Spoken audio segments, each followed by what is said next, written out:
এমন ইউনিভার্সাল দোয়া। ছোটবেলায় আমি যখন শুয়েছিলাম, প্রস্রাব পরিবর্তন করার আমার কোনো ক্ষমতা ছিল না। দুনিয়ার সবাই ঘুমাইছে, আমার মা সারা রাত ঘুমায় নাই। আমাদের মা নাই, অনেকের বাবা নাই, অনেকের আব্বা আম্মা উভয় চলে গেছে। আর আল্লাহ নিয়ামতটা বাঁচাই রাখছেন কার কার? যাদের আব্বা আম্মা বেঁচে আছে। আহা, আমরা বড় সৌভাগ্যবান যে আমাদের জান্নাতের দরজা এখন পর্যন্ত ভেঙে যায় নাই। আমাদের জান্নাতের দরজা খোলা আছে, কিন্তু আমরা আমাদের জান্নাতের দরজাটা ব্যবহার করতে পারতেছি না। নবীজি বলছেন, এই দুইজনই তোমার জান্নাত, এই দুইজনই তোমার জন্য জাহান্নাম। এখন যার বাপ মা চলে গেছে তার কি করণীয়? যার বাপ মা বেঁচে আছে তার কি করণীয়? আমরা বেশিরভাগ সন্তানরা পিতা মাতার ব্যাপারে গাফেল। যখন কোনো বনি আদম মরে যায়, সব আমল তার বন্ধ হয়ে যায়।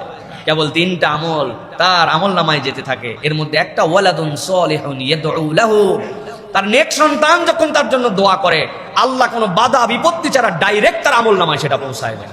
সুবহানাল্লাহি ওয়া বিহামদি। এই জন্য প্রত্যেক দিন পিতা মাতার জন্য দোয়া করা, রব্বির হামহুমা কামা রব্বায়ানি সগীরা, এমন ইউনিভার্সাল দোয়া। এটা না মরা বাপ মায়ের জন্য না জীবিত বাপ মায়ের জন্য, আপনি আলাদা করতে পারবেন না। রব্বি ও আমার আল্লাহ, ইরহাম আপনি দয়া করেন, হুমা আব্বা আম্মার উপরে, কামা যেরকম রব্বায়ানি তারা আমার প্রতিপালন করেছিলেন।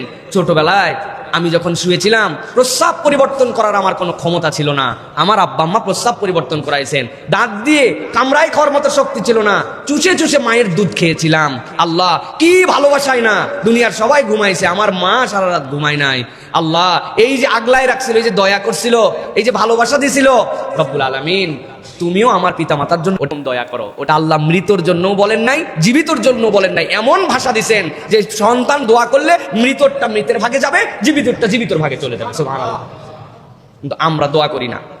এটা আমলের মধ্যে নিতে হবে, এটা আমার একটা আমল।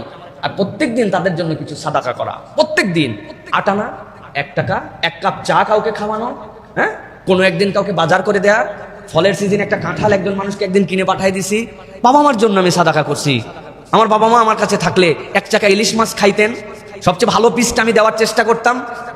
ইলিশের সিজনে সমর্থ পাইছি, টপ করে একজন মানুষকে একটা ইলিশ বাবা মার পক্ষ থেকে কিনে খাওয়াই দিছি, 1 কেজি আপেল দিয়ে দিছি। রমজান মাসে আমার বাপ্পা বেঁচে থাকলে ইফতার করতেন, 10টা 30টা ইফতারি বাবার নামে, 30টা ইফতারি মায়ের নামে হাদিয়া করে দিছি। সন্তান শুধু খুঁজবে কেমনে বাপ মায়ের জন্য কিছু একটু করা যায়, সেটা জীবিত এবং মৃত। বান্দা যদি র্যান্ডম পিতামাতার জন্য দোয়া করে আর র্যান্ডম যদি একটু হলেও সাদাকার নিয়ত করে, আল্লাহ ওই বান্দার জীবন এবং অন্তর ঘুরাই দিবে।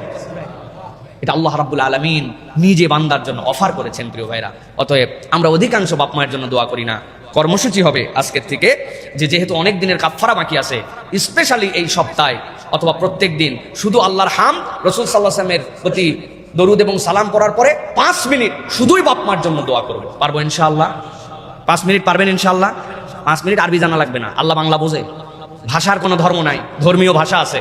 অথবা আল্লাহর কাছে আপনি বাংলায় বলেন, মনে করে করে বলেন, আল্লাহ যখন আমার 1 বছর বয়স ছিল, আমার যদি গু চেঞ্জ না করতো আমার মা, সেই শীত যেই শীতের মধ্যে প্রস্রাব করে দিয়েছিলাম, সবাই শুয়ে গেছিল, আমার মা যদি সারা রাত ওই প্রস্রাবে শোয়ায় রাখতো, আল্লাহ আমার বুকের মধ্যে কফ জমে শেষ হয়ে যেতাম। মা কেমনে জানি জেগে গেছিল, কেমনে জানি আমারে আগলায় নিছিল। আল্লাহ এই ঋণ কোনোদিন সহ্য করতে পারবো না, 1 রাতকে কখনো আমি পৃথিবীর সব দিয়ে বদলাই দিতে পারবো। আল্লাহ ওই আব্বা আমার জন্য তুমি দয়া করো। আল্লাহ আল্লাহ এতদিন ভুল করছি, আল্লাহ করতে পারি নাই, আল্লাহ আগের ভুলগুলো মাফ করো, এখন থেকে আমার বাপ মার জন্য দোয়া করবো। এইভাবে সন্তান যদি বাপ মার জন্য দোয়া করে আর সে আজিম নড়ে উঠবে, আল্লাহ ওই পিতামাতাকে মাফ করে দিবে ইনশাআল্লাহ।